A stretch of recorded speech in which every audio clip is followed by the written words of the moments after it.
Hello, good morning students. कल हमने किया था एसिड्स क्या होते हैं, बेसिस क्या होते हैं, है ना, और इंडिकेटर कौन कौन से बताया था। लिटमस, है ना, लिटमस पेपर बताया था मेनली हमने। और जब लिटमस पेपर को हम एसिड में डालते हैं तो वो रेड कलर का हो जाएगा, और अगर बेस में डालेंगे तो वो ब्लू कलर का हो जाएगा, है ना। बी से बेस, बी से ब्लू, याद रखोगे। और एक नेचुरल इंडिकेटर बताया था टर्मरिक, हिबिस्कस और फिनोप्थेलिन, है ना। फिनोप्थेलिन एसिडिक मीडियम में कलरलेस हो जाएगा और बेसिक मीडियम में पिंक कलर का हो जाएगा। कोई दिक्कत यहाँ तक? चलो, आज हम करेंगे neutralisation and formation of salts. ठीक है। जब बेटा एक एसिड है, ठीक है, और एक बेस है, इनके बीच में अगर हम रिएक्शन करवाते हैं तो क्या बनेगा? वाटर और सोल्ट बनेगा। क्या बनेगा? वाटर और सोल्ट बनेगा। और ये दोनों एक दूसरे के इफेक्ट को कैंसिल कर देंगे। ये दोनों एक दूसरे के इफेक्ट को कैंसिल कर देंगे और इसको हम बोलते हैं न्यूट्रलाइजेशन। न्यूट्रल कर दिया, है ना। ये एसिड है, ये बेस है, दोनों जैसे ही मिले तो इसने इसके इफेक्ट को कम कर दिया, इसने इसके इफेक्ट को कम कर दिया, एक दूसरे के इफेक्ट को कैंसिल कर देंगे और इसी को हम बोलते हैं न्यूट्रलाइजेशन। न्यूट्रल मतलब कोई इफेक्ट नहीं, ना एसिडिक ना बेसिक। ठीक है, समझ आ गई बात। केमिकल रिएक्शन जब भी किसी एसिड और बेस के बीच में होगी तो उसको हम न्यूट्रलाइजेशन रिएक्शन बोलेंगे, और जब ये रिएक्शन होगी तो वाटर और सॉल्ट बनेंगे। During neutralisation the acid and base cancel the effect of each other, एक दूसरे के इफेक्ट को कैंसिल कर देंगे। ठीक है, ये एक्टिविटी है बेटा। क्या कह रहा है? इसमें एसिडिक सॉल्यूशन डाल रखा है उसने, और जब लिटमस सॉल्यूशन के ड्रॉप्स डालता है, लिटमस सॉल्यूशन के ड्रॉप्स डालता है तो ये कैसा हो जाता है? ब्लू लिटमस के सॉल्यूशन डालता है तो ये रेड कलर का हो जाता है, मतलब इसमें एसिड है। ठीक है, अब हम इसमें क्या क्या डालेंगे? सोडियम हाइड्रोक्साइड डालेंगे, जो कि बेस होता है। अभी तक इसमें HCl था जो कि एसिड होता है, बेस डाल दिया। ठीक है, और फिर अगर लिटमस डालते हैं तो ये ब्लू कलर का हो जाएगा। इसका मतलब एसिड के इफेक्ट को बेस ने पहले तो कैंसिल किया, और फिर अगर हम और ज़्यादा बेस डालते गए तो ये बेसिक बन गया नेचर में, है ना। तो एक लिमिट तक ये उसको इफेक्ट कैंसिल करेगा, इसके बाद तो ये खुद की मतलब प्रॉपर्टी शो नहीं करने लगेगा। ठीक है। अच्छा, इसके बाद एक और बात बेटा, हाइड्रोक्लोरिक एसिड बहुत हार्ड एसिड होता है। इसको अगर आप कंसनट्रेटेड HCl पे अगर हाथ लगा दोगे या हाथ पे गिर जाएगा तो हाथ जल जाएगा, स्किन बर्न हो जाएगी बेटा। अगर क्लोथ्स पे डल जाता है तो क्लोथ्स भी जल जाते हैं। और हाइड्रोक्लोरिक एसिड हमारे स्टमक में भी प्रेजेंट होता है। आपका क्यों? क्योंकि ये हमारे फूड के डाइजेशन में हेल्प करता है। आप कहोगे वहां पे हमारी स्किन क्यों नहीं जलती? क्योंकि ये जैसे स्टमक है, यहाँ पे HCl है तो हमारी स्टमक की इस वॉल को इफेक्ट डाल सकता है। यहाँ पे म्यूकस मेम्ब्रेन प्रेजेंट होती है जो इसको कवर किए रखती है।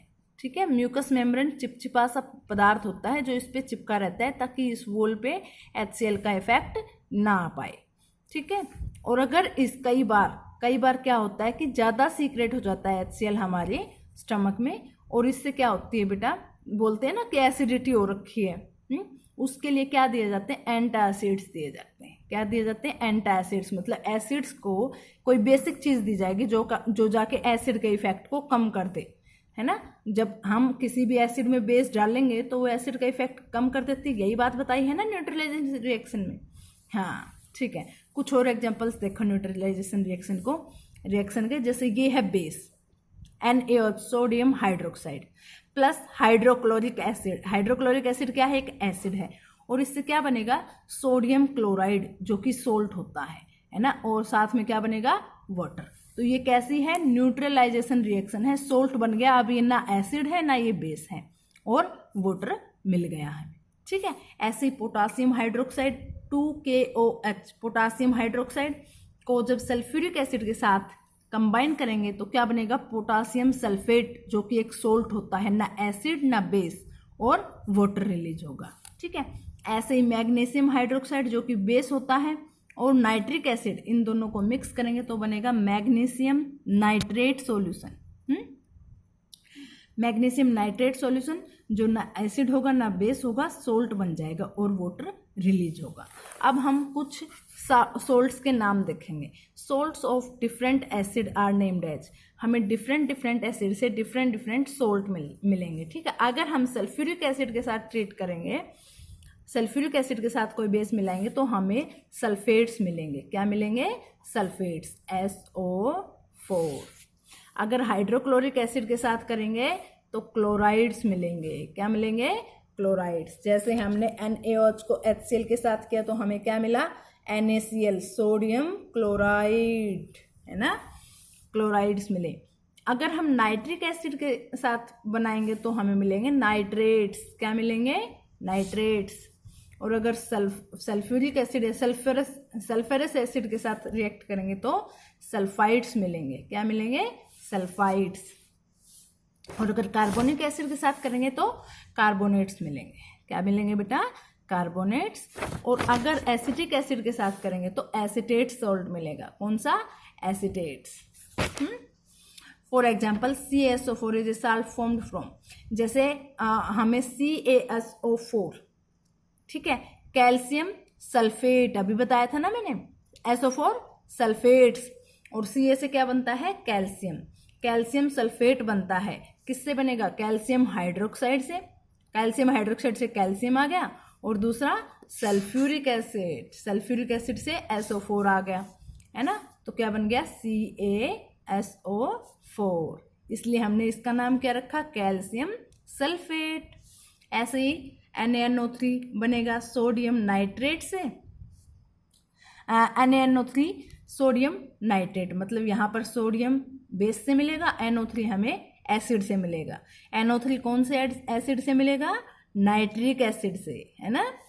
और NaCl है सोडियम क्लोराइड, वो एक बेस होगा सोडियम हाइड्रोक्साइड, और Cl HCl, है ना, यहाँ से हमें क्लोराइड मिल जाएगा और यहाँ से सोडियम, सोडियम क्लोराइड। ऐसे Na2SO3 मिलेगा, सोडियम सल्फेट। सल्फेट, सल्फेट कब बनेगा? जब सल्फ्यूरिक एसिड के साथ बेस को मिक्स करेंगे। Na2CO3 यानी कि कार्बोनेट्स, CO3 कार्बोनेट, है ना। और CH3COONA ये बनेगा जब सोडियम, इसका नाम है सोडियम एसिटेट, जब हम सोडियम को एसिटिक एसिड के साथ रिएक्शन करवाएंगे तब हमें क्या मिलेगा? Sodium acetate. CH3COONA, है ना, ये याद रखना बेटा। और उसके सिंबल जरूर, सल्फेट का SO4, क्लोराइड का Cl, नाइट्रेट्स का NO3, सल्फाइड्स का SO3, कार्बोनेट्स का CO3, है ना, ऐसे याद करने हैं आपको। Now properties of salt. Salt कब बनते हैं बेटा? जब एसिड और बेस के बीच में रिएक्शन होती है। ये मैं पहले ही बता चुकी हूँ, जब एसिड और बेस के बीच में रिएक्शन होगी तो क्या बनेगा? सोल्ट बनेगा। Most of the salt are readily soluble in water. Salt की प्रॉपर्टीज है तो सोल्ट क्या होते हैं? वाटर में सोल्यूबल होते हैं। और एक बात, salt do not conduct electricity in their solid state. जब वो सॉलिड स्टेट में है तो इलेक्ट्रिसिटी को कंडक्ट नहीं करेंगे, मतलब उसमें से करंट पास नहीं हो पाएगा। लेकिन अगर वो मोल्टन सोल्ट्स हैं, यानी कि सॉल्यूशन है साल्ट का और वाटर का, तो वो इलेक्ट्रिसिटी कंडक्ट करेगा। ठीक है, ये इसमें दे रखी है बेटा कि पहले हम सॉलिड सोल्ट लेंगे, उसमें से इलेक्ट्रिसिटी पास नहीं होगी, फिर हम सोल्ट सॉल्यूशन लेंगे और उसमें पास करवा के देखेंगे तो क्या होगा? करंट पास हो रहा है। इसका मतलब कि solution of salt are conduct electricity. Now classification of salt. Salts are classified as neutral, acidic and basic. Neutral salt कौन से होते हैं बेटा? By reaction of strong acid with a strong base. आपको पता है, जो मैंने अभी बताया, किसी स्ट्रॉन्ग एसिड को स्ट्रॉन्ग बेस के साथ जब हम रिएक्शन करवाएंगे तो हमें क्या मिलेंगे? न्यूट्रल सॉल्ट्स मिलेंगे। दोनों एक दूसरे के इफेक्ट को क्या कर देंगे? कैंसिल कर देंगे। Solution of neutral salt in water is neutral. और अगर हम न्यूट्रल सॉल्ट को वाटर में मिक्स करेंगे तो कैसा सॉल्यूशन बनेगा? न्यूट्रल बनेगा, ना वो एसिडिक होगा ना वो बेसिक होगा। Hence such a salt solution does not change in color of the litmus paper. तो लिटमस पेपर रख लोगे तो कोई इफेक्ट नहीं पड़ेगा उस पर, क्योंकि वो तो न्यूट्रल है। कौन सा कलर आएगा? कोई भी कलर नहीं आएगा। जैसे sodium chloride is a neutral salt as it is formed by reaction strong acid HCl और NaOH। NaOH sodium hydroxide strong base है और HCl स्ट्रॉन्ग एसिड है। इन दोनों का रिएक्शन करवाएंगे, क्या बनेगा? NaCl बनेगा, सोडियम क्लोराइड, जो कि न्यूट्रल सोल्ट है ना। और KCl, KNO3, Na2SO4 are some example of neutral salts. ध्यान रखना है, example NaCl, KCl, KNO3, Na2SO4। ठीक है। इसके बाद है कि न्यूट्रल सोल्ट तो समझ आ गया। एसिड सोल्ट क्या है? जब किसी स्ट्रॉन्ग एसिड को हम रिएक्ट करते हैं वीक बेस के साथ, है ना, तो स्ट्रॉन्ग एसिड अपना इफेक्ट ज्यादा दिखाएगा क्योंकि ये तो कमजोर है। तो ऐसे सोल्ट को हम बोलेंगे एसिड सोल्ट, और इनका सॉल्यूशन जो बनेगा वो एसिडिक सॉल्यूशन बनेगा वाटर में। और एसिडिक सॉल्यूशन बनेगा तो लिटमस पेपर को डालेंगे तो वो सॉल्यूशन कैसे कलर का हो जाएगा? रेड कलर का, है ना। एल्यूमिनियम क्लोराइड भी कैसा होता है? एसिडिक सोल्ट होता है, क्योंकि ये स्ट्रॉन्ग एसिड HCl और वीक बेस AlOH3 से बनता है। ठीक है, AlCl3। ये एल्यूमिनियम क्लोराइड है, ये कैसा है? एसिडिक सोल्ट है, क्योंकि इसमें एक स्ट्रॉन्ग एसिड है और दूसरा वीक बेस है, और वीक बेस स्ट्रॉन्ग एसिड के इफेक्ट को कम नहीं कर पाएगा, तो इसका सॉल्यूशन कैसा बनेगा? एसिडिक। और एसिडिक में अगर लिटमस पेपर डालेंगे तो कैसे कलर का हो जाएगा? रेड कलर का। और एसिड सोल्ट के एग्जांपल देखो, NH4NO3, ZnSO4, CuCl2, ये एसिडिक सोल्ट होते हैं। नाउ बेसिक सोल्ट, अगर हम बेस स्ट्रॉन्ग ले ले और एसिड वीक ले ले, है ना, salts formed by the reaction of weak acid and A strong base. एक स्ट्रॉन्ग बेस और वीक एसिड के बीच में रिएक्शन होगी तो वीक एसिड स्ट्रॉन्ग बेस के इफेक्ट को कम नहीं कर पाएगा और सोल्ट कैसा बन जाएगा? बेसिक सोल्ट, है ना। और जब बेसिक सोल्ट को वाटर में डालेंगे तो सॉल्यूशन भी कैसा होगा? बेसिक। और अगर बेसिक होगा तो लिटमस पेपर का कलर कैसा हो जाएगा? बी से बेस और बी से ब्लू कलर का। ठीक है। जैसे एग्जांपल में सोडियम एसेटेट, ये बेसिक सोल्ट होता है बेटा। ठीक है, क्यों? क्योंकि इसमें वीक एसिड हम एसिटिक एसिड यूज करेंगे और strong base sodium hydroxide use करेंगे, जिससे बनेगा सोडियम एसेटेट, जो कि बेसिक सोल्ट होता है ना। और इसके एग्जांपल है CH3COOK, HCOO, Na, Na2CO3, sodium carbonate, ये बेसिक सोल्ट के एग्जांपल हैं। और जब इसको लिटमस पेपर के अंदर डालेंगे तो ये ब्लू कलर का हो जाएगा, बेस, बी से बेस और बी से ब्लू हो जाएगा। ये कीवर्ड्स है, आपको लर्न करने हैं। सभी के पास बुक्स है बेटा, पढ़ते हो ना सभी, अच्छे से पढ़ाई किया करो। एसिड्स जो सोर, जिनका टेस्ट सोर होता है, खट्टा होता है। अल्कलीज जो बेस वाटर में मिल जाए उनको हम अल्कलीज बोलते हैं।